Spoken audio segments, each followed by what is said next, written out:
Welcome back, survivors.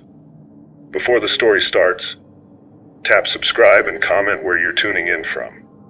I'm dropping another story tomorrow, and you'll want to catch it first. I broke my arm in this McDonald's PlayPlace 24 years ago. My brother trapped me inside the tubes, and I've had nightmares ever since. Now I'm barricaded here during the zombie outbreak, and something inside those same plastic tunnels has been scratching to get out for 198 days. It killed two of us, already compressed their bodies into Happy Meal boxes like some sick joke. The mute kid in the mascot costume just handed me a crowbar. The voices inside are calling my name. And I just realized this was never about surviving zombies. This was about me coming back here. The crowbar feels wrong in my hands.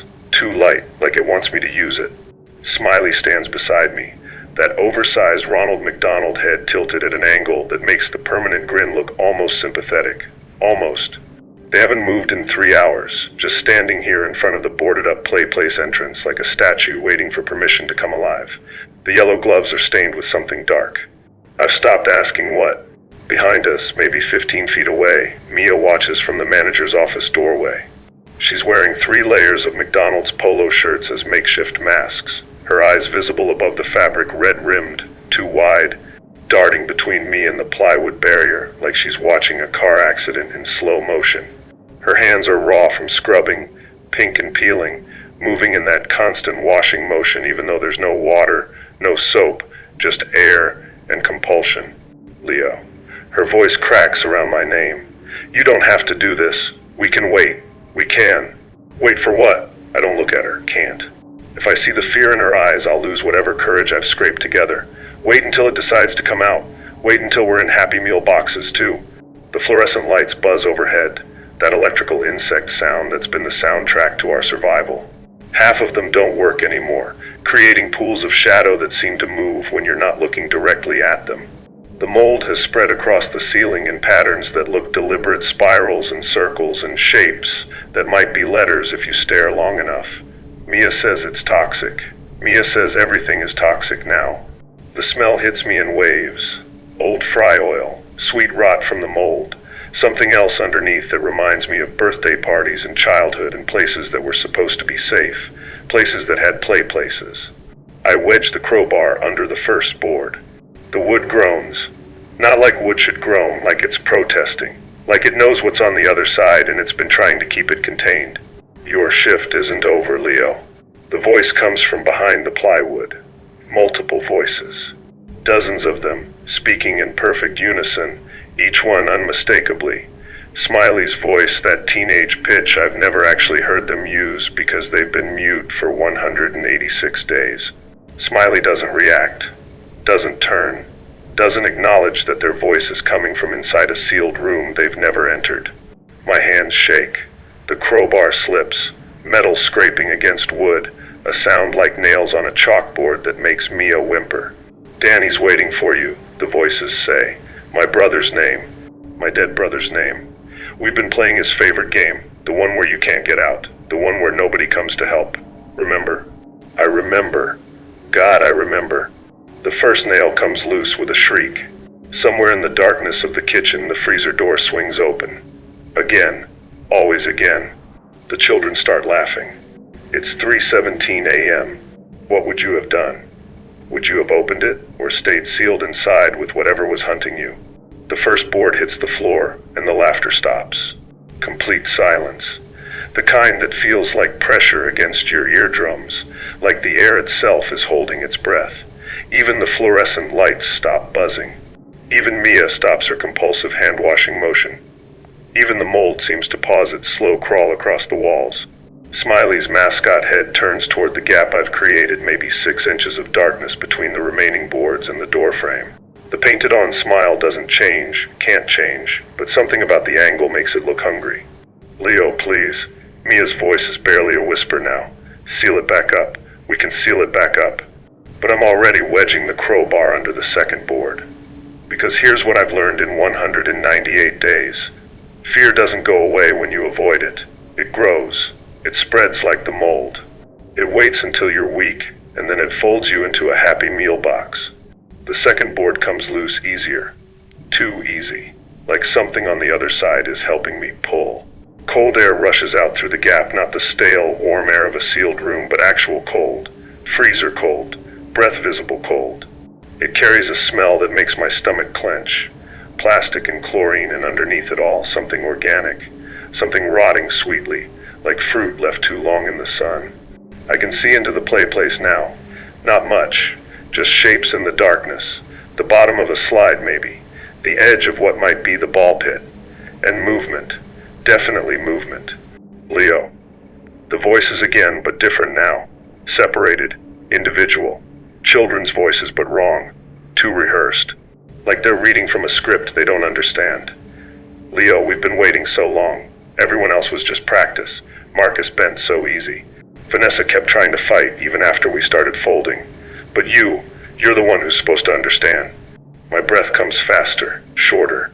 The crowbar nearly slips from my sweating palms.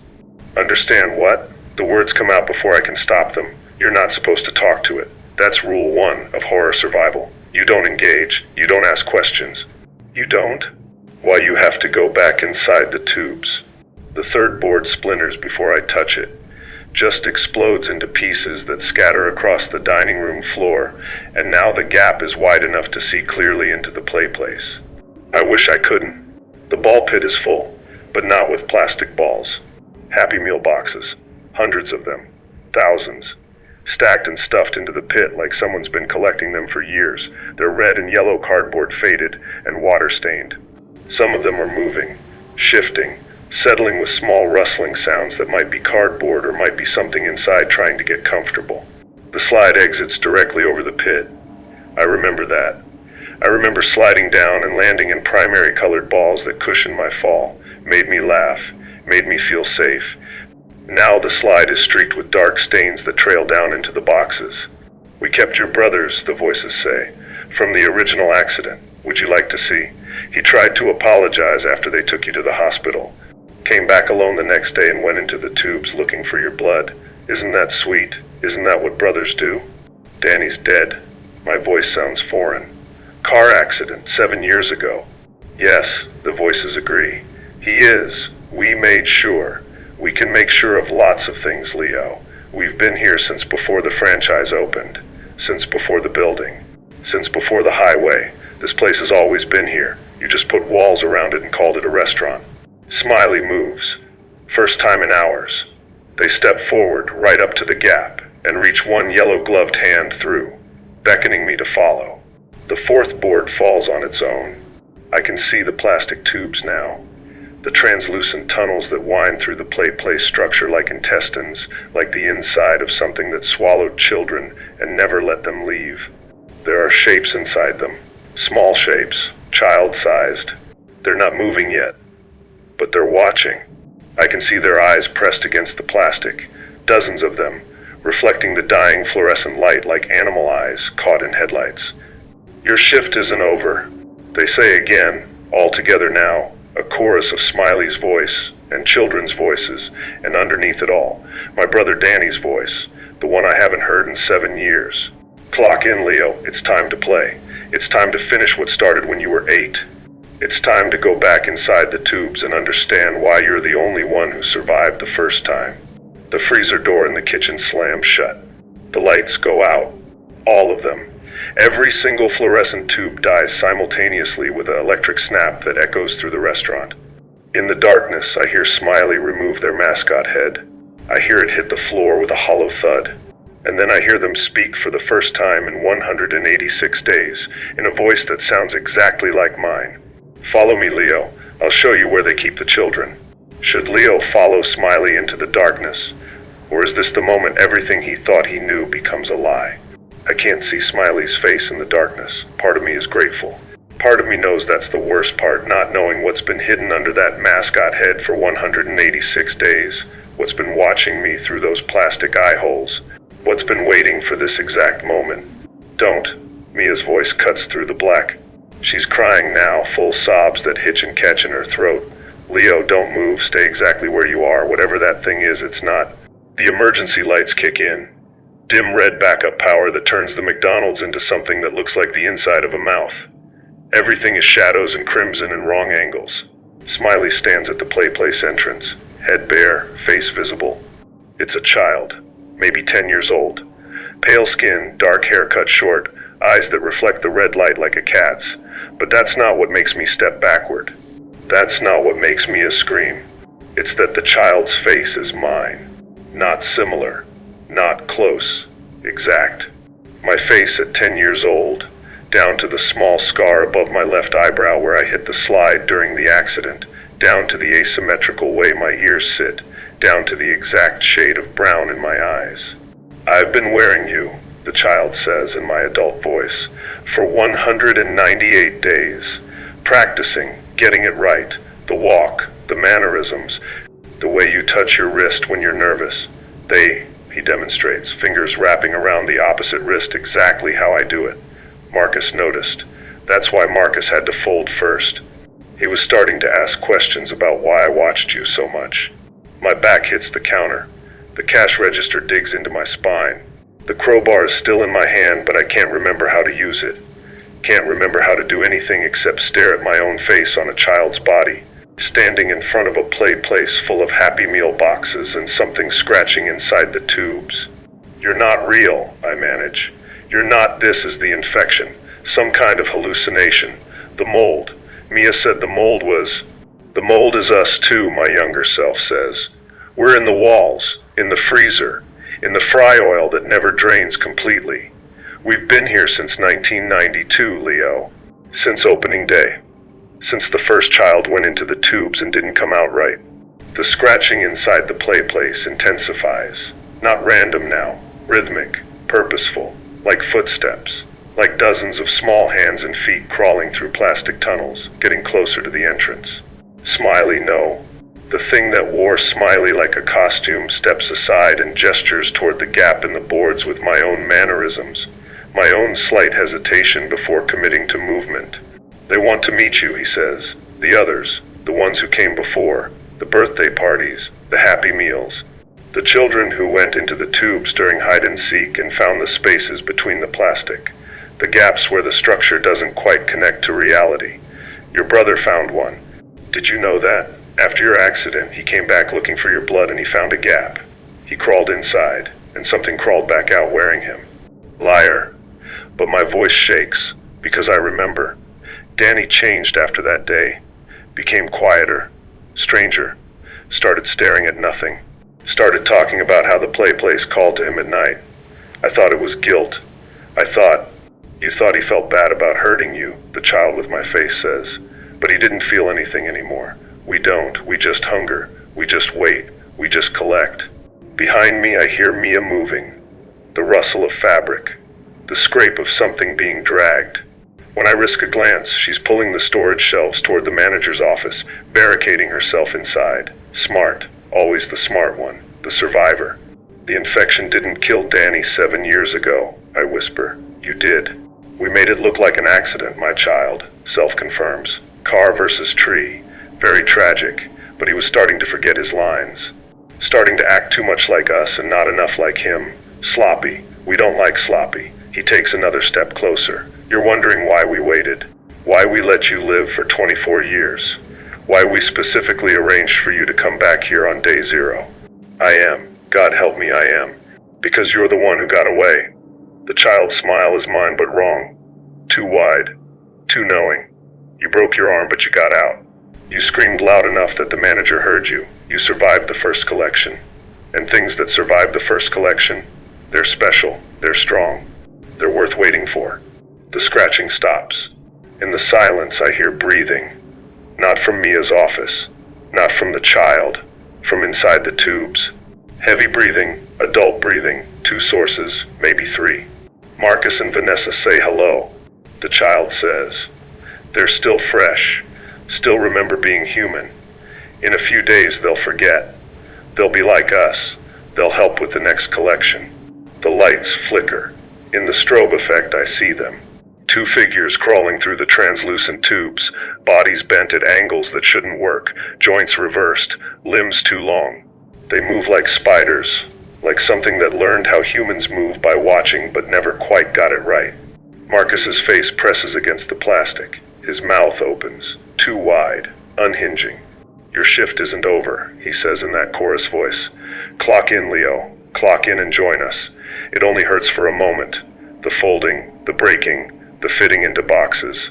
After that, you're one of us. After that, you're forever." The child with my face extends a hand, my hand, down to the callus on the thumb from holding pencils wrong. "Take my hand, Leo. Go back into the tubes. Finish what started, or..." He pauses, tilts his head exactly how I do when I'm considering options. "Or we take Mia instead. We've never folded a nurse before. I wonder how many pieces we can break her into before she stops screaming." The manager's office door rattles, Mia whimpering behind it. The crowbar weighs nothing in my hand. The tubes are waiting.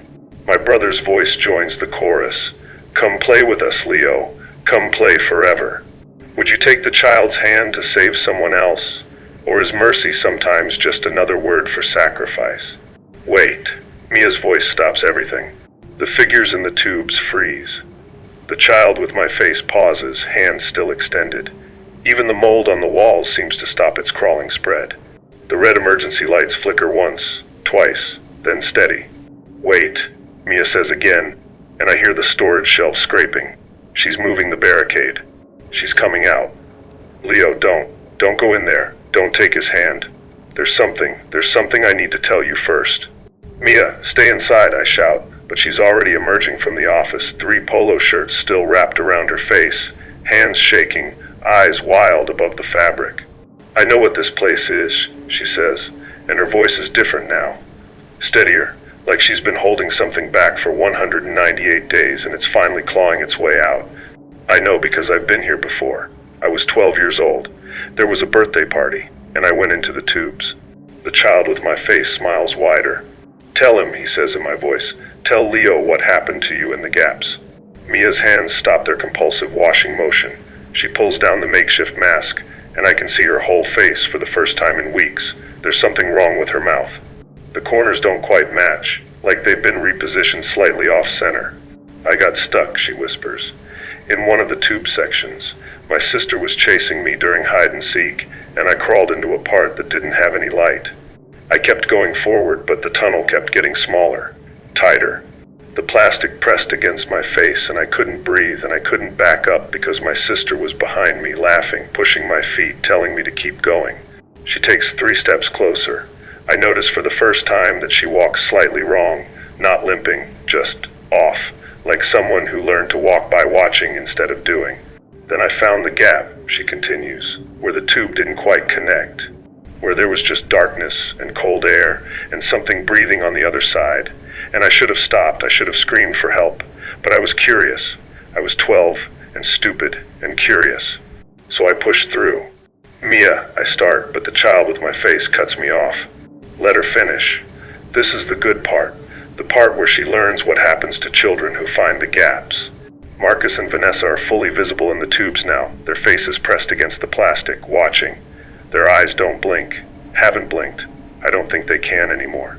"I was in there for 3 minutes," Mia says, "in the space between, and something took me apart, not violently, carefully, like a mechanic disassembling an engine to understand how it works, every bone separated, every joint disconnected, every piece of me examined and cataloged and understood, and then," her voice breaks, "then it put me back together, almost right, close enough that nobody noticed.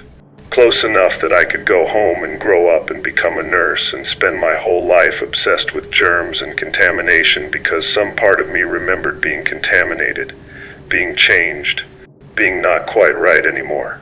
The freezer door opens again in the kitchen, slow this time, deliberate, and I hear footsteps, small footsteps, multiple sources. "When the outbreak happened," Mia continues, "I was at St. Michael's Hospital. I watched the infected come through the ER, watched them bite, watched them spread the virus. But Leo, that's the thing. She looks directly at me, and her eyes are wet but not with tears, with something thicker, something that catches the red light and shimmers. The infection isn't what it looks like.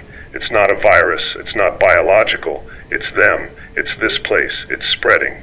"What are you talking about?" My grip tightens on the crowbar. "The zombies outside are real. We've seen them. We've heard them." "We've heard something," Mia corrects, "but when's the last time you actually looked outside? When's the last time any of us checked the windows, really looked?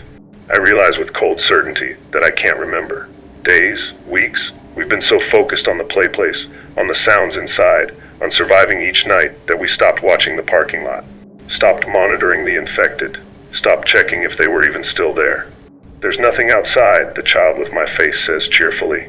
There hasn't been for 60 days. The infection served its purpose. It brought you here. It sealed you in.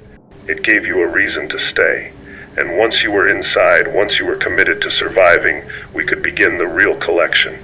The small footsteps from the kitchen grow louder, closer.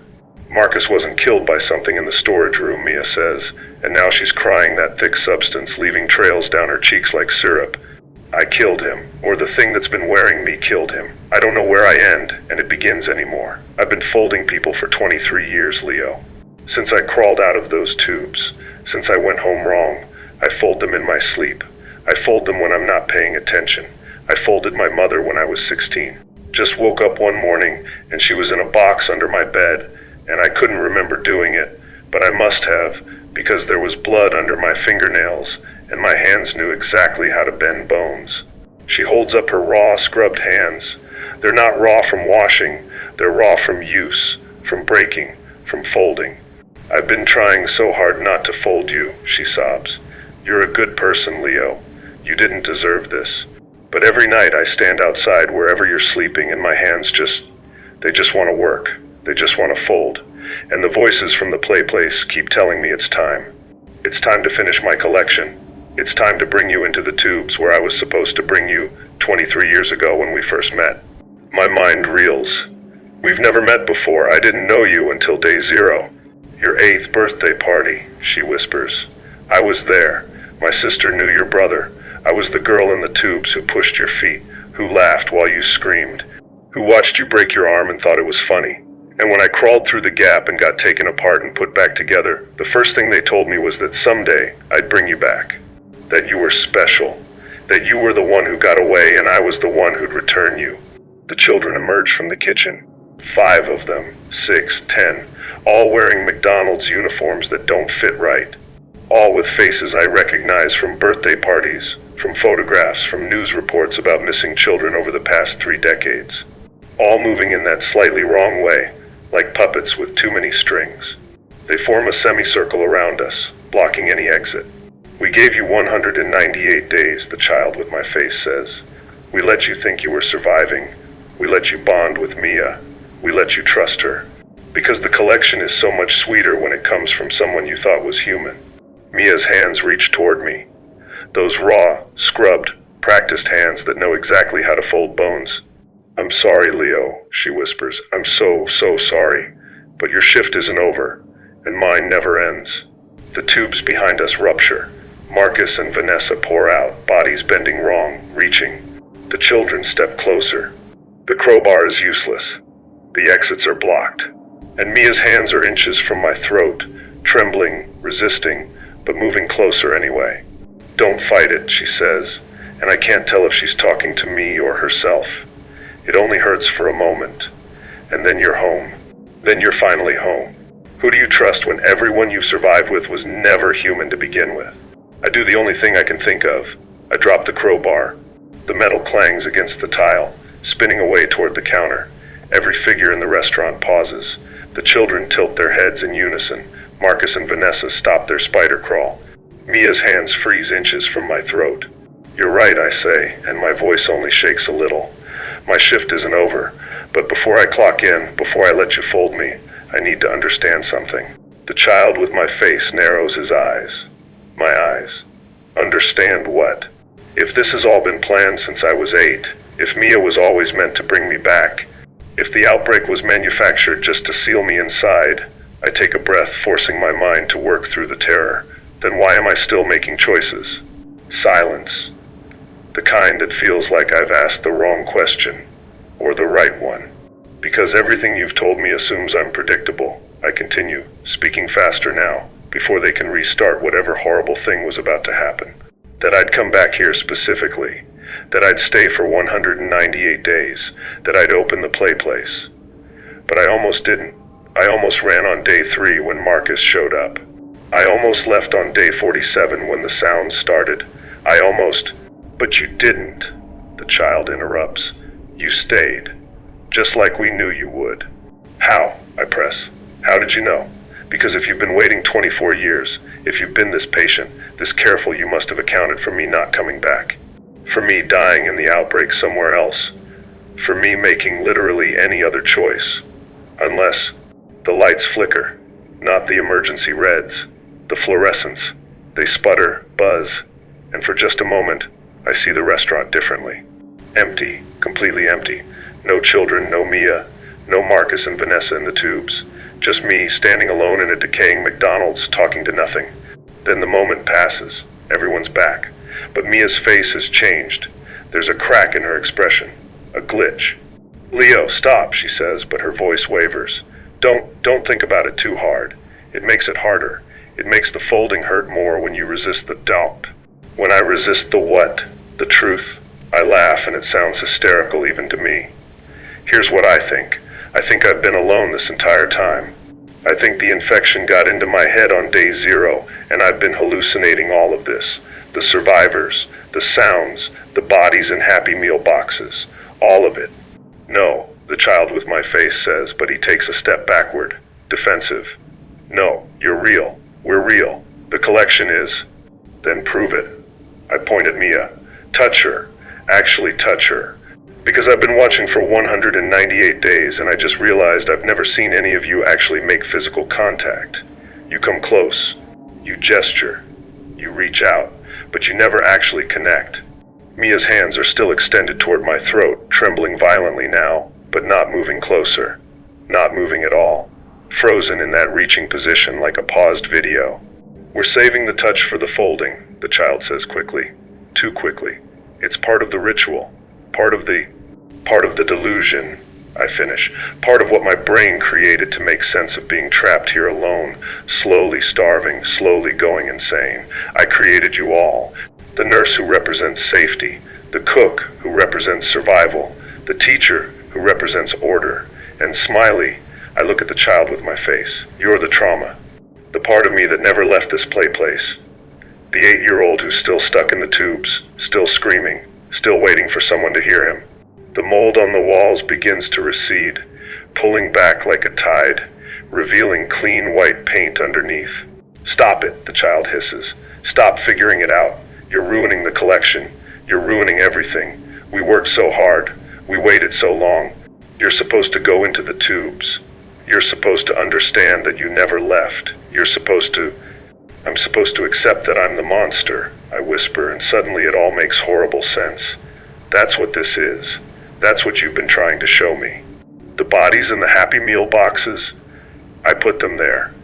Marcus and Vanessa, I killed them. Probably folded their bodies while I was sleepwalking, while I was disassociating, while whatever's wrong with my brain took over and the restaurant lurches. Like reality is a film reel skipping frames. For just a second I see myself in a mirror that shouldn't exist, covered in dried blood, thinner than I remember, eyes sunken and wild. There are bodies in the corner, real bodies. Marcus and Vanessa, exactly where I left them after I... No, that's not. The scene resets. The children surround me again. Mia's hands reach again. Marcus and Vanessa crawl in the tubes again, but it's all slightly transparent now, see-through, like a projection. You can't handle the truth, the child says, and now his voice is my voice at 8 years old, high and terrified and broken. If you remember what really happened, you'll die. You'll shut down. You'll stop eating and drinking, and you'll just sit here until you rot. So we built this. We built the collection. We built the game.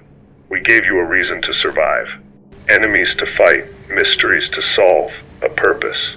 What really happened? My voice is barely a whisper. The child's face, my face begins to cry. You got stuck in the tubes. Danny didn't trap you. You went in willingly during a birthday party, and you got wedged in a section where the plastic closed in too tight. You were there for 6 hours before anyone found you. 6 hours in the dark, unable to move, unable to breathe right, feeling the plastic press against your face, and something in your brain broke, fractured. Created a new reality where your brother was the villain, where the McDonald's was evil, where everything bad that happened wasn't your fault. The walls are white now, clean. The mold is gone completely. Danny spent 7 years trying to help you. Therapy, medication, support, and you killed him for it. Drove your car into his on a rainy night and made it look like an accident because some part of you remembered that he was trying to take away your protective delusion, trying to make you face the truth. I sink to my knees. The tile is cold, real. More real than anything else has felt in months. And when the outbreak happened, the child continues, voice gentle now, almost loving. You came back here, to the source, to the place where it all started. And you've been alone ever since, creating survivors and monsters and stories because the alternative, the truth is that you're just a broken person who never escaped the tubes, who never grew up right, who's been folding reality into comfortable boxes ever since. Mia kneels beside me. Her hand finally touches my shoulder. It's warm, solid, real. Or, she says softly, that's what we want you to believe. That's the final fold, Leo, making you think you're the monster, making you doubt your own sanity, making you give up and accept the collection willingly. I look up at her. How do I know what's real? She smiles. Not her usual smile. Something sad and knowing. You don't. That's the horror of it. That's why you can never leave. Because even if you escape this building, you'll spend the rest of your life wondering if you really did. If any of this was real. If you're still in the tubes, still 8 years old, still stuck. The lights go out again. When they come back on, I'm alone in the restaurant.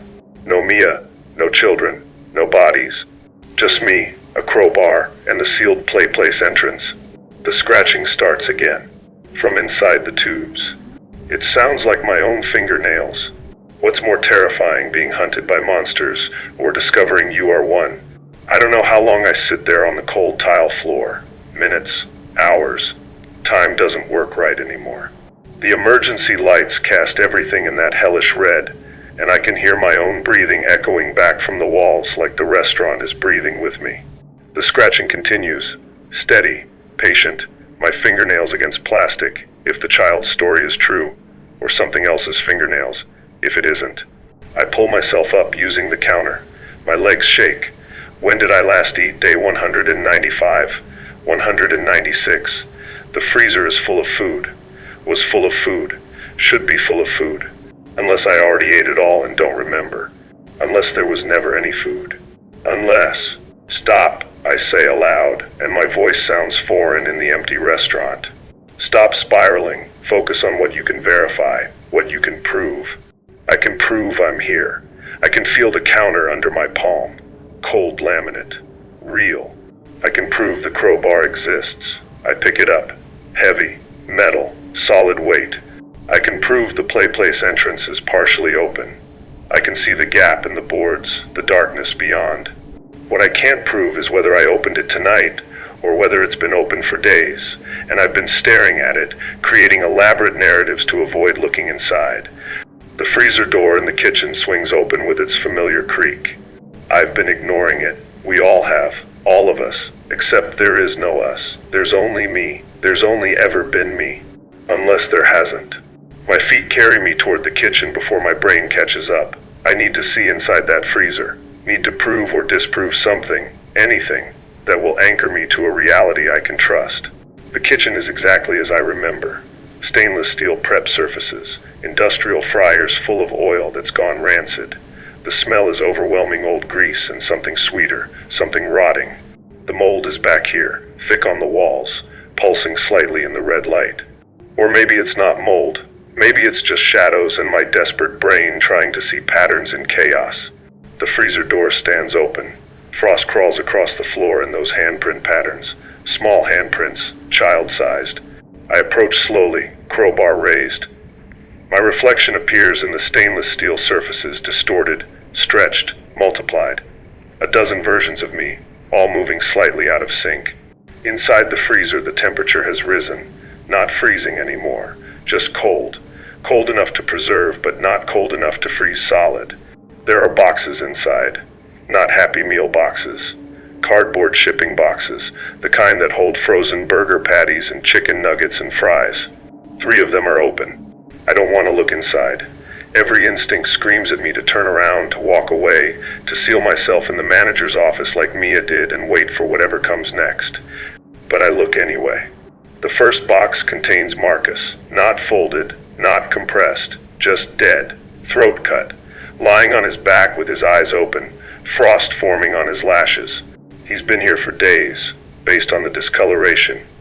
Maybe since day 151 when he disappeared into the storage room. The second box contains Vanessa. Same condition. Throat cut, eyes open, frost on her skin.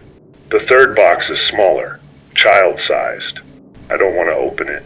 My hands shake so badly I nearly drop the crowbar. But I have to know. I have to understand what I am, what I've done, what's real. I pull back the cardboard flaps. It's empty.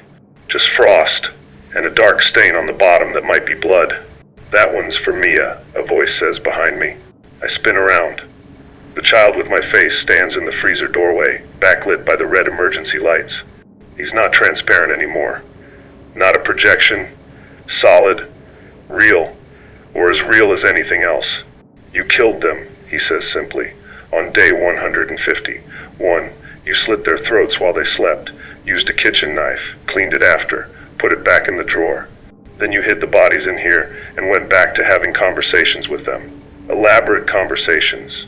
You gave them personalities, backstories, fears. You made them so real that you convinced yourself they were. No, but my hands. I look at my hands. There are scars on my palms I don't remember getting. Thin lines, like knife grips. Mia was next, the child continues. You were going to do it on day 197. You stood outside the manager's office with the knife for 3 hours. But then you heard the scratching from the PlayPlace and it distracted you, gave you a new narrative to follow, a new story to tell yourself about monsters and collections and tubes instead of the truth. What truth? I'm crying now. Can't stop. What's the fucking truth? That you're sick, Leo. You've been sick since you were 8. The claustrophobia and the tubes didn't break you. You were already broken. Already hearing voices. Already seeing things. The tubes just gave you an excuse. A trauma to blame. Something external instead of internal. He steps into the freezer with me. The temperature drops. My breath visible. His isn't. Danny wasn't your brother, he says gently. He was your therapist. Dr. Daniel Martinez. He worked with you for 7 years trying to break through your delusions. And when you finally started making progress, when you finally started accepting reality, your brain couldn't handle it. So you killed him. Made it look like an accident. Went back to living in your constructed world where you were the victim, not the danger. The walls of the freezer are covered in writing. My handwriting, scratched into the frost with fingernails. The same phrases over and over. Your shift isn't over. It's clock and Leo. The tubes are waiting. Danny's dead. Danny's dead. Danny's dead. The outbreak gave you the perfect opportunity, the child says. Society collapsed. No one to check on you. No medication. No therapy. Just you and your delusions and an empty McDonald's where you could finally finish what you started when you were 8. Finish what? Going into the tubes, facing what's inside, accepting that the monster isn't in the PlayPlace. It's you. It's always been you. I look at the empty box.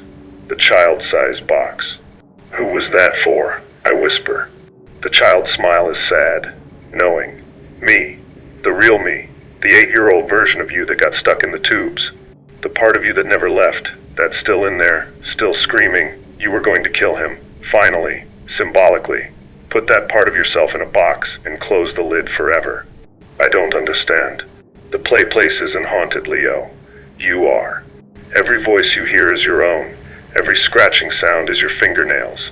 Every monster is just you, reflected back, fragmented into pieces you can fight instead of accepting that they're all part of the same broken whole.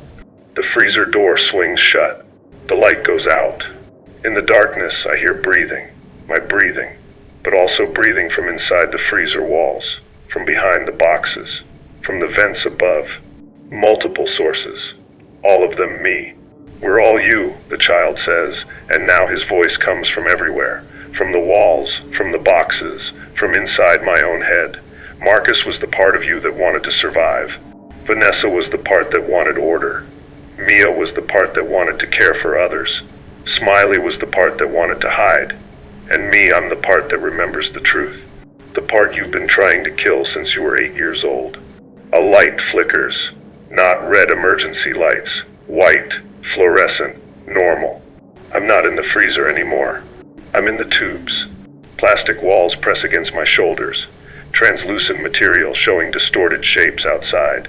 I'm crawling forward, but the tunnel keeps getting smaller, tighter, my breath coming faster, panic rising. And ahead of me at the end of the tunnel, I see myself at 8 years old, stuck, wedged in where the plastic closes, mouth open in a silent scream. You never left, the child says. His voice is my voice, is the voice in my head. You've been here for 24 years. Everything else, the therapy, the killing, the outbreak, the survival, it's all been your brain trying to process the 6 hours you spent trapped. 6 hours became 6 years, became 24 years. Time doesn't work right in the tubes. Neither does reality. I try to back up. Can't.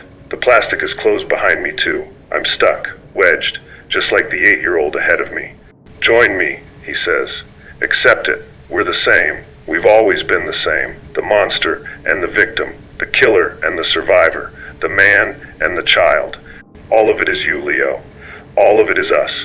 All of it is... The plastic ruptures. I fall through and land on the McDonald's tile, gasping, screaming, the crowbar still in my hand. The freezer door stands open, Marcus and Vanessa in their boxes, the third box empty. Was I in there? Was I ever in the tubes? Am I even asking these questions, or am I creating the illusion of asking? Mia stands in the kitchen doorway, solid, real, her hands clean, her eyes clear. Leo, she says, you've been in the freezer for 6 hours. You wouldn't come out. You kept saying you were in the tubes, that you were stuck. I didn't know if I should pull you out or let you work through it. You're real. My voice cracks. I think so, she says, but I don't know anymore, do you? If you can't trust your own mind, how do you know which version of reality to believe? I stumble out of the freezer, away from the boxes and the bodies and the empty space with my name on it. Mia catches my arm, her grip solid, warm, undeniably physical, and helps me to the prep counter. I collapse against the stainless steel, feeling its cold reality against my palms. How long, I manage. How long has it been since day 0? Mia's face does something complicated. What day do you think it is? 198. Day 198, I counted. Every day I made a mark on. I stop. Where did I make the marks? I can see them in my memory, scratched into the wall behind the cash register. But when I look toward the dining area, I can't see them from here. Can't verify they exist. Leo. Mia's voice is careful, clinical. Her nurse voice. It's day 23. The kitchen tilts, or I tilt, or reality tilts. No, that's not. We've been here for months. Marcus died on day 151. Vanessa on day 173. Smiley arrived on day 12. I remember all of it. Smiley arrived yesterday, Mia says quietly. Day 22. Marcus and Vanessa died 3 days ago. Day 20. She pauses. You killed them, Leo. I watched you do it. You slit their throats in their sleep, and then you had a full conversation with their bodies about rotation schedules and food rationing. You tucked Vanessa's corpse into a booth and told her good night. You asked Marcus to cook breakfast the next morning. The fluorescent lights buzz. That sound. That constant electrical insect sound that's been the soundtrack to 198 days or 23 days or no days because maybe I'm still in the tubes, still 8 years old, still... Stop spiraling. Mia's hand on my shoulder, firm, grounding. Look at me, focus on my voice. You're having a dissociative episode, a severe one. Your perception of time is fractured. What feels like months to you has been weeks. Sometimes days become weeks in your head. Sometimes hours become days. How would you know that? I look at her closely for the first time. Really look. She's not wearing 3 polo shirts as masks. Just one, normally. Her hands aren't raw from scrubbing. They're clean, normal. You said you were a nurse. You said you were at St. Michael's when the outbreak started. I was. She doesn't blink, doesn't look away. I'm a psychiatric nurse, Leo. I specialized in dissociative disorders and trauma-induced psychosis. And when the outbreak happened, when everything collapsed, I was trying to get to my family. I saw you on day 0, standing in this McDonald's parking lot, covered in blood, talking to people who weren't there. You were so convincing I thought they were real at first. Thought you were part of a group. But then I got closer and realized you were alone, completely alone, having full conversations with empty air. My hands are shaking. I grip the counter harder. The blood. Why was I covered in blood? I don't know. Her honesty is worse than any lie. When I asked, you said it wasn't yours. You seemed confused about where it came from. You had a kitchen knife in your pocket. You'd cleaned it, but there were still traces in the handle. The knife. I remember the knife. I remember cleaning it, putting it back in the drawer. But I thought I was cleaning it after using it to open boxes, after cutting through packing tape on supplies. Not after. Where are they? I whisper. Marcus and Vanessa, where are they really? In the freezer. You put them there on day 20. You've checked on them every day since. Sometimes you talk to them. Sometimes you just stare. Yesterday you started talking about Happy Meal boxes. About folding. About collection. I didn't know what it meant. Still don't. The scratching from the PlayPlace intensifies. Rhythmic. Purposeful. My fingernails, the child said. My own fingernails. What about Smiley, I ask. The teenager. The mascot head. They're real, right? They gave me the crowbar. They stood next to me when I opened the PlayPlace. Mia's expression does something painful. The teenager is real. They showed up yesterday, day 22. Starving, terrified, wearing a McDonald's costume they'd scavenged. But Leo, they never gave you anything. You were already holding the crowbar. You've been holding it for 3 days straight. Won't put it down. And you opened the PlayPlace by yourself. The teenager tried to stop you. You pushed them away. They're locked in the manager's office now. They're terrified of you. No, that's not. I need to see them. I push away from the counter. I need to see the teenager. I need to verify. Okay, Mia doesn't argue, doesn't try to stop me, just follows as I move through the kitchen, into the dining area toward the manager's office. But Leo, you need to prepare yourself. The teenager isn't what you think, isn't who you think. The office door is barricaded from the outside, storage shelves pushed against it, chairs wedged under the handle, not to keep something out, to keep something in, to keep someone in. I pull the barricade away. My hands know the motions, muscle memory. I've done this before, recently, regularly. The door opens. Inside the small office, curled in the corner, is a teenager, maybe 15, skinny, bruised, wearing a McDonald's uniform that's too big. No mascot head, no costume. Just a terrified kid with short, dark hair and eyes that widen when they see me. They scramble backward, pressing against the wall, and I see the marks on their wrists. Rope burns, recent. Please, they whisper. Please don't. I won't run again. I'll stay quiet. I'll do whatever you want. Just please don't. Smiley. I take a step forward. They flinch. It's okay. It's me, Leo. We've been surviving together. You gave me the crowbar. You showed me the PlayPlace. My name is Jordan, they say, voice shaking. Not Smiley. Jordan, and I don't know you. I found this place yesterday looking for food, and you were standing in the parking lot covered in blood talking to yourself, and I tried to run, but you caught me and you've kept me locked in here and you keep calling me different names. Sometimes Smiley, sometimes Danny. Sometimes you call me by your own name and tell me I need to go into the tubes. Please just let me go. The floor disappears. The walls disappear. Everything disappears except Jordan's terrified face, and the rope burns on their wrists, and the realization crashing down like the ceiling caving in. I did this.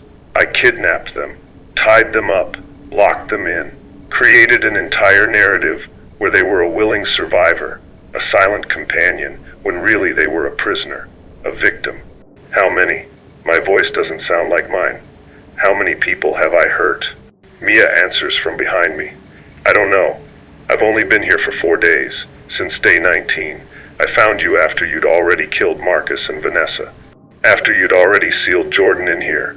I've been trying to manage you, keep you stable, keep you from hurting anyone else or yourself. But you're getting worse. The dissociation is deepening. The time distortion is accelerating. Yesterday you lived an entire week in 6 hours. Today you've lived months in the time it took to walk from the freezer to this office. I look at the crowbar in my hand. How long have I been holding it? Days, Mia said. 3 days. My palm is molded to the shape. The skin is raw, blistered. The PlayPlace, I say. The scratching, the voices, the child with my face, are any of them real? I don't know, Mia admits. I hear the scratching too. I've heard it since I arrived, but I don't know if it's real or if we're both hearing your delusion. Shared psychosis. Folie à deux. It happens sometimes. When someone's conviction is strong enough, they can make others experience their reality. Jordan makes a small sound, almost a whimper. Can I please leave now? Please? I won't tell anyone. I'll say I was never here. Just please. Go. The word comes out before I can stop it. Go. Run. Get as far away as you can. They don't wait for me to change my mind. Jordan scrambles up, darts past me, giving me the widest possible berth, and runs for the front entrance. I hear them struggling with the barricades I put up. The storage shelf scraping. The chairs clattering. Then the front door opens. Daylight streams in. Real daylight. Morning sun. And I see what's in the parking lot. Nothing. No zombies, no infected, no bodies. Just empty asphalt and abandoned cars and silence. The outbreak that trapped us here, that gave us a reason to seal ourselves in. When did they leave, I ask? The infected. When did they stop being outside? Leo. Mia's voice is infinitely gentle, infinitely sad. There were never any infected outside this McDonald's. You sealed us in on day 0 because you believed there were. You were so convincing that I believed you at first. But there's nothing out there. There never was. Just you and your fear and the stories you tell yourself to make sense of whatever happened before I found you. Jordan disappears into the sunlight. Free. Safe. Away from me. The scratching from the PlayPlace stops. In the sudden silence, I hear something else. Something I've been hearing for 198 days or 23 days or however long I've actually been here. A child crying, soft, muffled, coming from inside the tubes. I need to go in there, I say. Into the PlayPlace, into the tubes. I need to see what's making that sound. I know, Mia says. That's why I've been waiting. That's why I didn't try to stop you from opening it. Because whatever's in there, whatever you put in there, or whatever you think is in there, you won't heal until you face it. I walk toward the PlayPlace entrance. The boards I pulled away lie scattered on the floor. The gap yawns open, dark, cold, smelling of plastic and chlorine and something else. Something I've been afraid to name. Mia, I say without turning around, if I don't come back out, if I get stuck in there, I'll wait 6 hours, she says, like they waited for you when you were 8, and then I'll come in after you. I'll pull you out. I promise. I nod. That's all I can manage. Then I step through the gap, into the PlayPlace, into the tubes, into whatever truth has been waiting for me since day 0 or day 198 or since I was 8 years old and something inside me broke and never healed right. The plastic walls close around me. The crying gets louder, and somewhere ahead in the darkness I see a small shape wedged in the tunnel. A child, 8 years old. They're waiting. How do you save yourself from the part of you that's been broken since childhood? The plastic is exactly as I remember, cold, smooth, slightly yielding under my palms as I crawl forward. The translucent walls filter the red emergency light from outside into something dim and womb-like, or tomb-like. I can see shapes beyond the plastic distorted shadows that might be the restaurant tables, or bodies, or nothing at all. My breath echoes, too loud, too fast. The panic is already starting. That claustrophobic squeeze in my chest that says, turn back, get out, you'll get stuck again, you'll break again, But I keep crawling, because the crying is real. I can hear it clearly now. Not the chorus of voices, not the collection speaking in unison. Just one child, sobbing, terrified, alone. The tunnel branches ahead. Left goes toward the slide. Right goes deeper into the structure, toward the section where the tubes get smaller, where the plastic closes in, where 8-year-old me got wedged for 6 hours and learned what it feels like to be trapped inside yourself. The crying comes from the right. Of course it does. I take the right path. The tunnel immediately narrows. My shoulders brush both walls. The crowbar scrapes against the plastic, creating a sound like screaming if screaming were a texture. I should drop it. Should leave it behind. But my hand won't release. 3 days, Mia said. 3 days of holding this metal bar like it's the only real thing left. Maybe it is. The tunnel gets smaller. I have to exhale to squeeze through some sections. The plastic presses against my ribs, my back, my face. Memories flood in, being ate, being stuck, being certain I would die here while Danny and his friends laughed outside, not knowing I couldn't move, couldn't breathe, couldn't... No, that's not what happened. Danny wasn't there. Danny was my therapist, Dr. Daniel Martinez. Unless that's also a lie. Unless Danny was real and the child me made up the therapist story. Unless nothing is true and everything is true and I'm creating reality as I crawl, making it up second by second, trying to find a version that doesn't make me the monster. The tunnel opens into a junction, wider, room to breathe, room to turn around if I wanted to. I don't want to. The child sits in the center of the junction, knees pulled to chest, face buried in arms, 8 years old, wearing a birthday party t-shirt that says, "I'm 8 today," with balloons printed on it. The same shirt I wore. The same shirt from my memory of that day. "Hey," I say softly. My voice sounds wrong in the enclosed space, too adult, too broken. "Hey, it's okay. I'm here. I'm going to help you get out." The child doesn't look up, just keeps crying, shoulders shaking, small body trembling. He crawls closer, slowly, like approaching a wounded animal. "I know you're scared. I know this place is. I know what it does to you, but you're not alone anymore. I came back. I finally came back." "You left me," the child says, and it's my voice at 8 years old. High, cracking, terrified. "You left me here and you grew up and you forgot about me and I've been stuck here for 24 years waiting for you to remember, waiting for you to come back, waiting for you to save me." My throat closes. I didn't forget. I've been trying to move on, to heal, to be normal. But you're right. I left you here. I sealed this part of me away and pretended it didn't exist and built a whole life on top of the broken foundation, and it was never going to work, was it? The child finally looks up. It's me, exactly me at 8. Same face, same eyes, same terror written in every feature. But there's something wrong with the proportions. The head is slightly too large. The arms slightly too long. The fingers have too many joints. Not kite right, not kite human, not kite real. "What are you?" I whisper. "I'm what broke," the child says. "I'm the piece of you that snapped when you were stuck in here. I'm the fragment that couldn't handle the claustrophobia, the panic, the certainty of dying alone in a plastic tube at a child's birthday party. I'm the part your brain had to cut away to survive. And I've been here ever since, growing, changing, becoming something that isn't quite you and isn't quite other." The plastic walls around us pulse, breathing. The entire PlayPlace structure is breathing in rhythm with the child's words. "You're not real," I say, but it sounds like a question. "I'm as real as you let me be," the child responds. "Some days I'm just a memory. Some days I'm a voice in your head. Some days like today, like day 0, like every time you come back to this place, I'm solid enough to touch, solid enough to hurt people, solid enough to kill." My stomach drops. Marcus and Vanessa. I killed them because of you. "No." The child shakes his head. "You killed them because of you. I'm just the excuse. The shadow you blame. The monster you created so you wouldn't have to accept that you're capable of violence. That something in your brain misfired when you were 8, and you've been dangerous ever since. Then what's the point?" My voice breaks.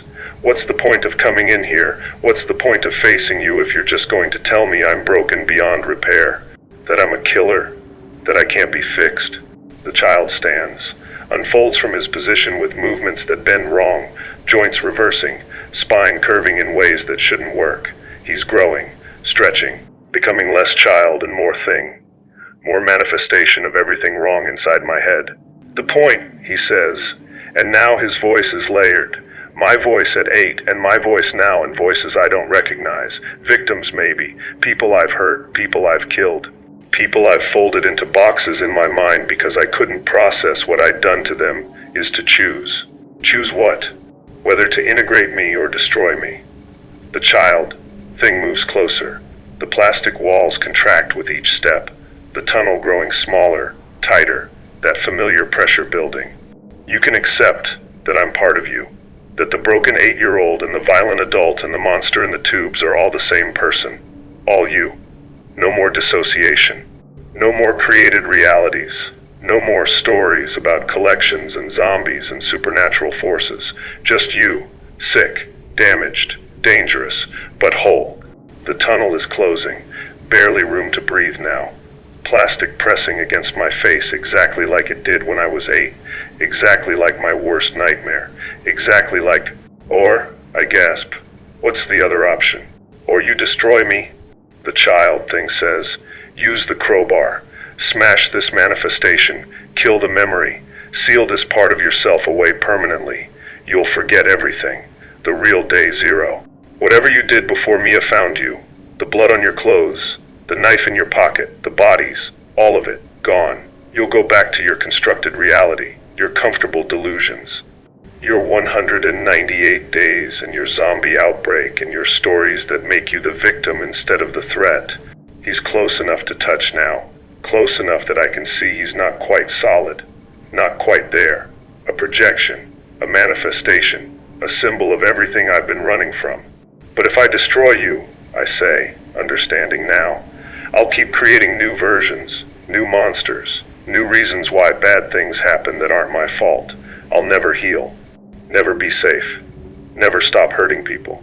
Yes, the child thing confirms, you'll be the thing in the tubes, the thing that scratches, the thing that calls out to every version of yourself that comes back here looking for answers. You'll be haunted by yourself forever. The plastic is touching my face now, pressing, cutting off air. The panic is overwhelming, absolute. I'm 8 years old again, stuck, dying, certain this is the end.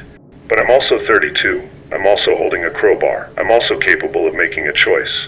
I look at the child thing, at the broken piece of myself, at the monster I created, at the truth I've been avoiding, and I make my decision. I drop the crowbar. The metal clangs against the plastic floor and rolls away into the darkness. I choose integration, I say through the squeezing panic, through the claustrophobia, through the terror. I choose to accept that I'm broken, that I've hurt people, that something in me has been wrong since I was 8, and I can't blame it on monsters or outbreaks or anything except me. I'm the thing in the tubes. I'm the thing that scratches. I'm the collection. The child thing smiles, not cruel, not victorious, sad, relieved. Finally, he whispers. Then he reaches out and touches my face with those 2 long fingers with too many joints. The plastic walls rupture. Everything floods in at once, memories I've been dissociating from, reality I've been rewriting, truth I've been folding into comfortable boxes. Day 0 wasn't the zombie outbreak. Day 0 was the day I stopped taking my medication, the day I decided I was fine. The day I drove to this McDonald's, the one from my childhood, the one where it all started to prove I could face it without help. The blood on my clothes was from a homeless man in the parking lot who asked for money, who I stabbed, who I killed, who became the first body I couldn't process. So I created the outbreak to explain why there were bodies, why I had to seal myself in, why I had to survive.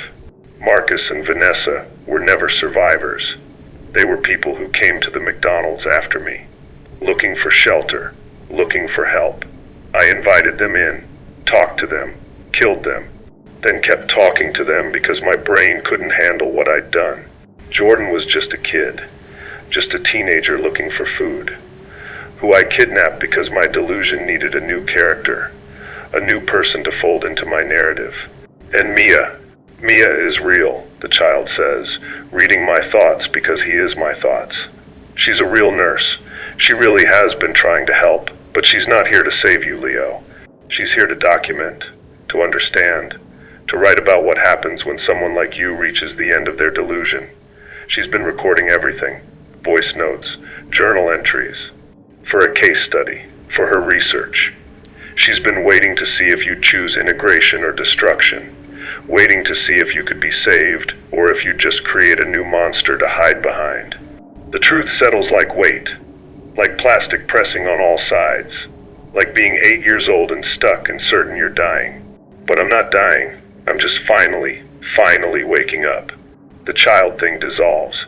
Not violently, gently, melting into me, becoming part of me instead of separate from me. The broken piece integrating. The monster accepting that it's just a person. A sick person, a dangerous person, but a person who can maybe, possibly, with help. I'm crawling backward, out of the tubes, toward the light. The plastic isn't pressing anymore. It's just plastic, just a structure, just a place where something bad happened once and I never let it end. I emerge from the PlayPlace gasping. Mia is there, exactly where she said she'd be, waiting. You came back out, she says, and there's genuine surprise in her voice, genuine relief. You chose. Integration, I confirm. I remember, all of it. Day zero, the murders, the delusion, Jordan, everything. Her expression is complicated, professional interest mixed with human concern. That's good, that's progress, real progress. But Leo, you understand what this means? I understand I'm a murderer. The words taste like ash, like truth. I understand I'm sick, dangerous, that I need to turn myself in. I need to face what I've done. Yes, Mia says simply, you do. She pulls out a phone, a working phone. How long has she had that? How long has the outside world been functional while I've been in here creating my 198-day apocalypse? I'm calling the police, she says. They'll come. They'll take you somewhere safe, somewhere you can get real help, not just medication, real treatment, long-term care. You'll probably never leave the facility. You understand that? I nod. I understand. She dials, speaks quietly into the phone, giving the address, explaining the situation. Multiple bodies, armed and dangerous patient, officer, involved psychiatric crisis. Yes, thank you. She hangs up, looks at me. They'll be here in 20 minutes. Until then, I need you to sit down, hands visible. Don't make any sudden movements.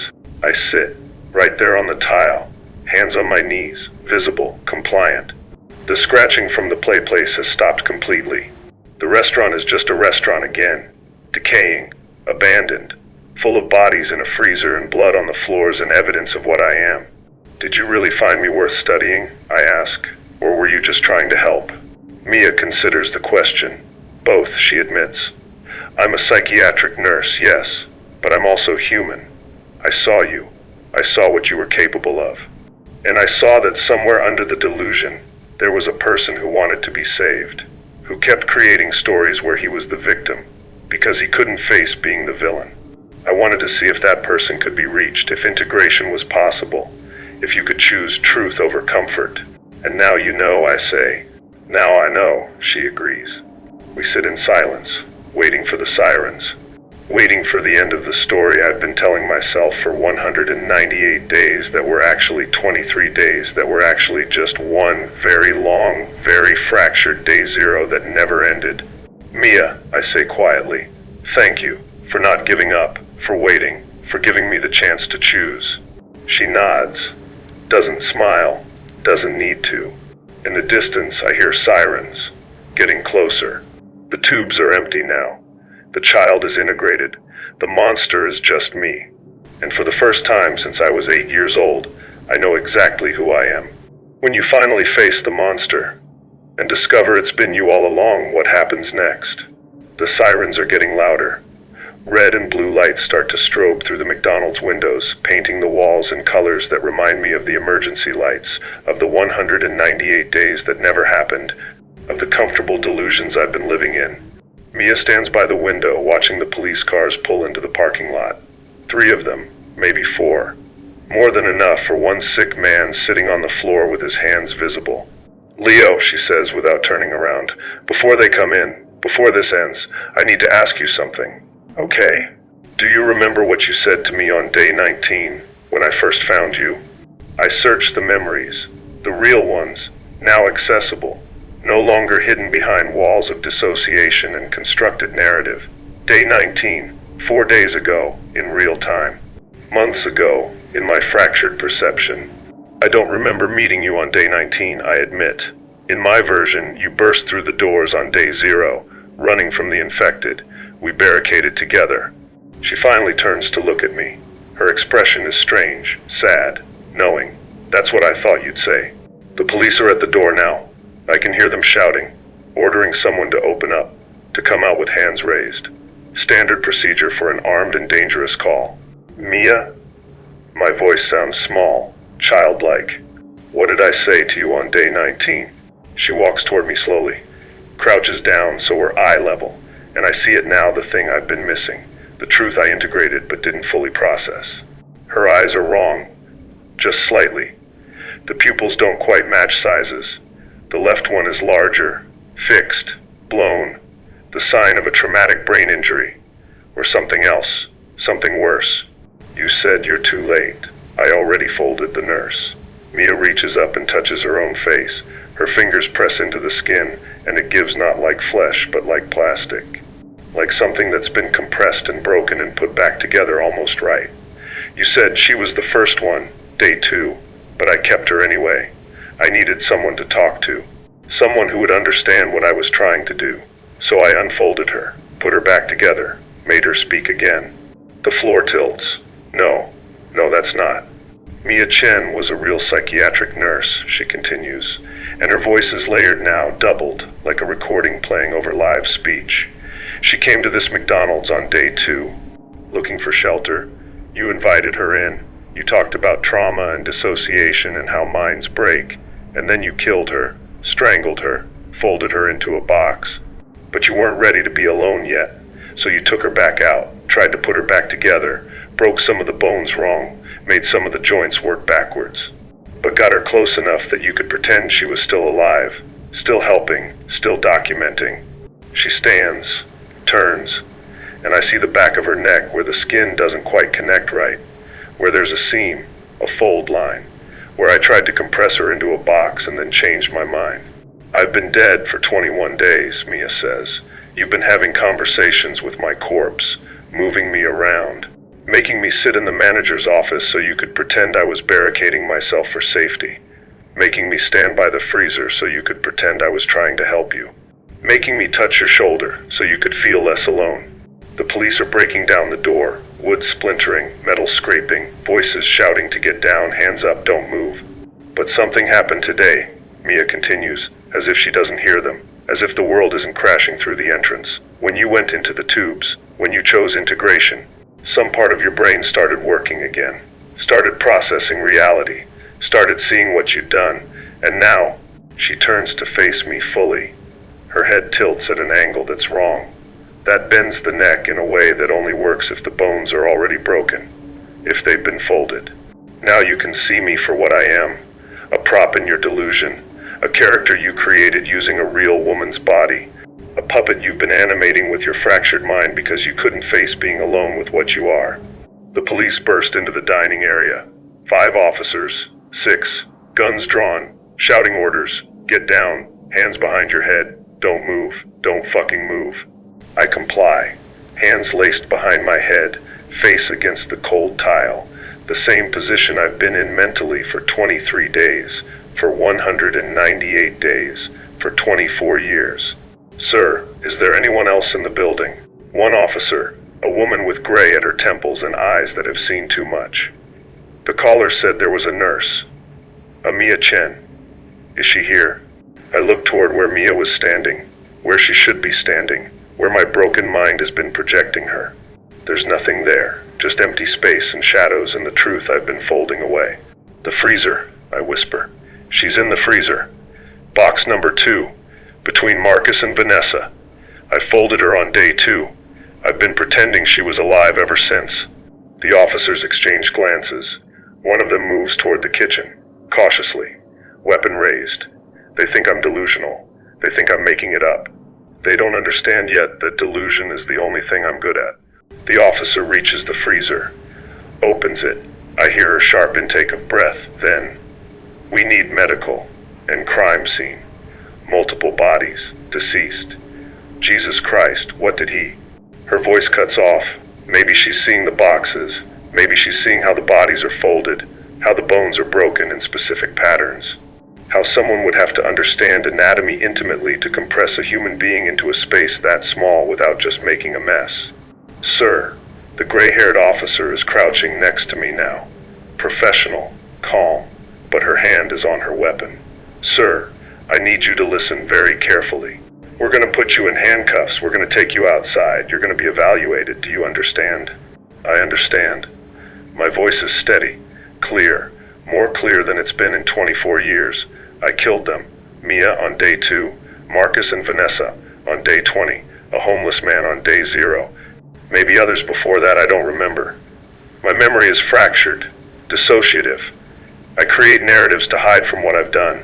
You'll need to search my apartment, my car, anywhere I've been. There might be more boxes, more people I folded and forgot about. The handcuffs close around my wrists. Cold metal. Real. Grounding. They lift me to my feet. Begin walking me toward the exit. Toward the daylight I haven't seen in 23 days. Toward Jordan's freedom that I don't deserve. Wait. I stop in front of the PlayPlace entrance. The officer's tense, ready for me to bolt or fight or do something violent. But I just look at the plastic tubes, the translucent tunnels. The place where an 8-year-old boy got stuck and broke and never healed. The child, I say, inside the tubes. Is there actually anything in there? One of the officers moves to check, shines a flashlight into the gap, crawls partially inside.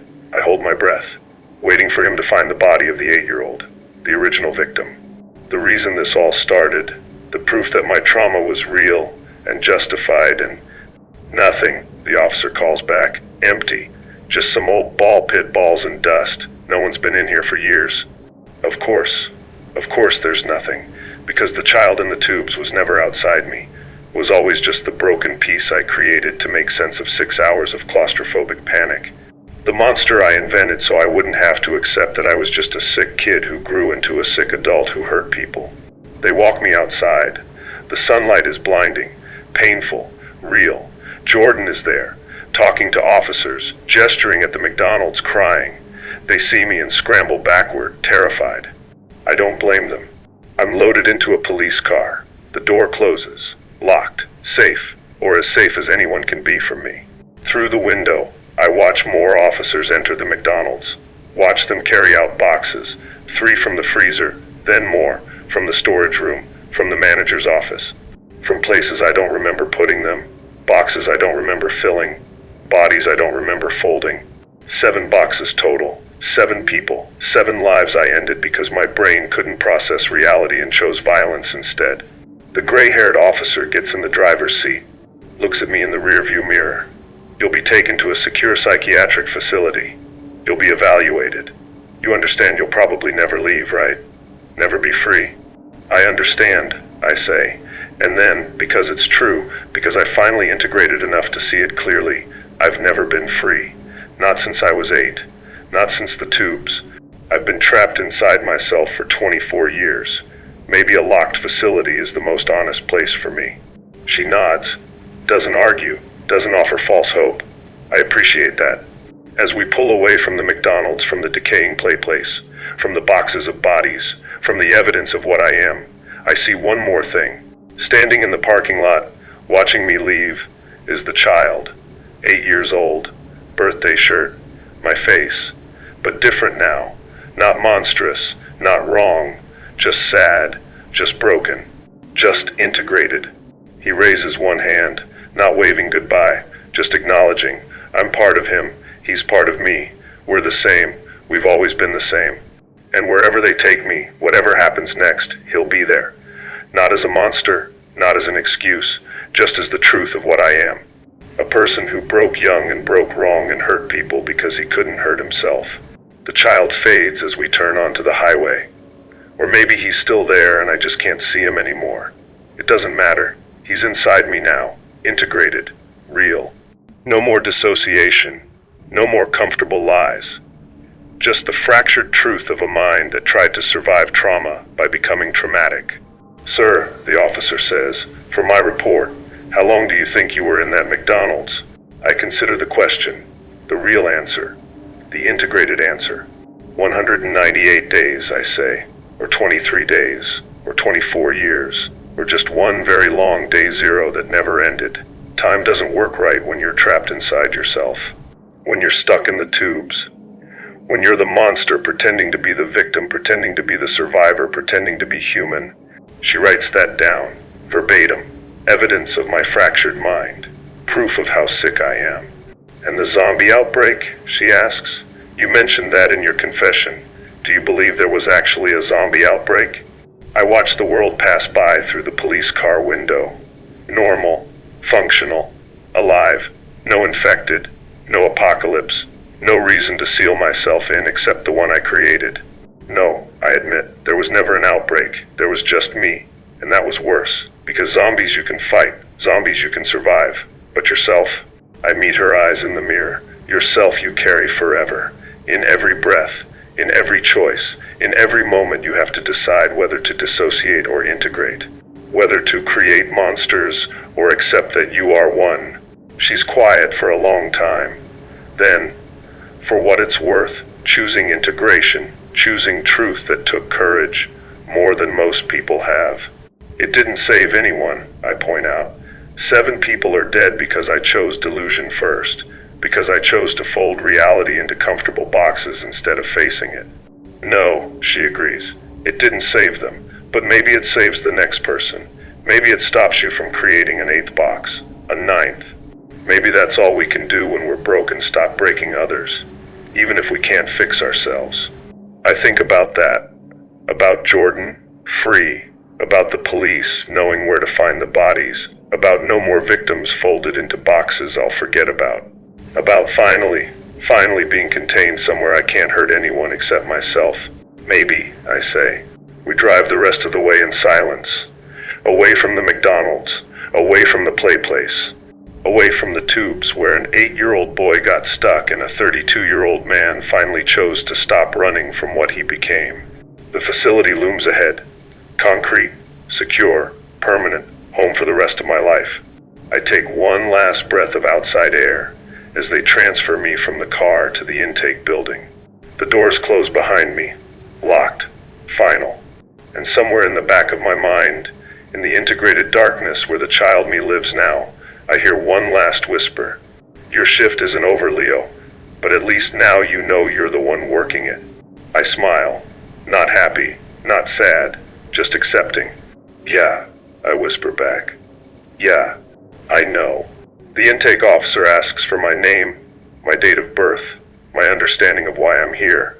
I answer honestly, all of it, every terrible truth. Because integration isn't comfortable. Integration doesn't make you the hero. Integration doesn't give you a happy ending. Integration just makes you finally real. And sometimes, for people like me, that's the closest thing to salvation we'll ever get. Static, the sound of shuffling paper, a woman's voice, professional but tired. This is Dr. Sarah Chen, lead psychiatrist at Lakewood Secure Psychiatric Hospital. Patient file 8427M, Leo Martinez. Admission date, November 10th, 2025. Pause, sound of coffee being sipped. I'm recording this because I need someone else to hear it, to verify I'm not experiencing the same dissociative break that brought my patient here. Leo has been with us for 6 months now. Stable, medicated, cooperative. He attends therapy. He takes responsibility for his actions. He's integrated his fractured self in ways most patients never achieve. By all clinical measures, he's a success story. But 3 days ago, we received a call from the Newark Police Department. They'd been following up on Leo's confession, searching the locations he mentioned. His apartment, his car, places he thought he might have hidden bodies. Long pause, sound of papers rustling. They found nothing. No bodies, no evidence, no blood. His apartment was clean. His car was clean. The only bodies were the ones in the McDonald's: Marcus, Vanessa, and Mia. 3 victims, not 7. So I reviewed the crime scene reports. I reviewed everything. And I found something inconsistent. The bodies in the freezer weren't folded. They weren't compressed. They weren't in boxes. They were just dead. Throats cut, laid out normally. Exactly as you'd expect from someone who'd killed 3 people and hidden them. No Happy Meal boxes. No broken bones arranged in impossible patterns. No evidence of the folding Leo described in such detail. Sound of a chair creaking, movement. I confronted him today, asked him about the discrepancy, asked him why his confession didn't match the evidence. He looked at me with those clear, integrated eyes and he said, "Because the folding was never real either. It was just another story I told myself, another way to make myself special, dangerous, interesting. The truth is so much simpler and so much worse. I killed 3 people, ordinary murders, nothing supernatural, nothing complex, just violence from a sick mind. But that wasn't enough for me. Even in confession, even in integration, I had to make myself the monster of a horror story instead of just a person who did horrible things." Silence. Long silence. He smiled when he said it, not cruel, just aware, self-aware in a way that's almost more disturbing than the delusion. "I'm still doing it," he told me. "Right now, creating a narrative where I'm the unreliable narrator who can't be trusted, where everything I've told you might be another layer of delusion, where you'll spend months trying to figure out what's real and what I've constructed. Because that's what I do, Dr. Chen. That's what I'll always do. I fold reality. I make boxes out of truth, and I trap people inside them even when I'm trying to be honest. Sound of pen tapping, nervous rhythm. I don't know what's real anymore. I don't know if Leo Martinez is an integrated patient making progress, or if he's just created a new delusion where he appears integrated. I don't know if the folding happened, or if he invented it. I don't know if he killed 7 people, or 3, or none. And that's exactly what he wanted. To make me doubt, to make me question, to trap me in the same box he's been living in since he was 8 years old. Deep breath. If you're listening to this, if I've sent this to you, it means I need help. It means I'm starting to see patterns in my own behavior, starting to wonder if my memories are reliable, starting to feel like I'm in the tubes myself, crawling toward a truth that keeps receding. Leo told me something today, right before I ended our session. He said, "Your shift isn't over, Dr. Chen. You chose to work here. You chose to try to understand me.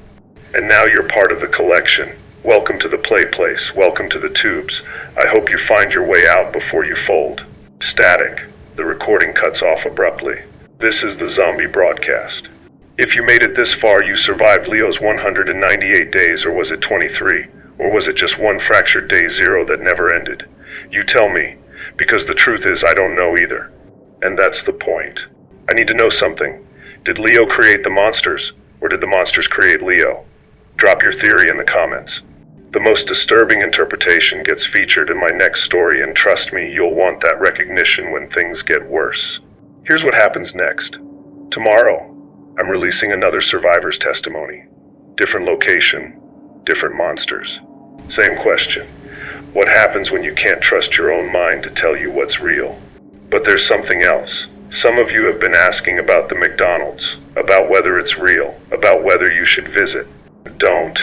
I'm serious. Whatever you think you'll find there, closure, proof, understanding, you won't. You'll just find tubes. And once you're in the tubes, once you start crawling toward answers, you might discover you're not looking for truth. You're looking for a comfortable lie, a box to fold yourself into, a monster to become. One last thing. If you're sitting there thinking I could have survived better than Leo, drop your survival strategy in the comments. I'm collecting them for research. For the next story, for the collection. Your shift isn't over. It's just beginning.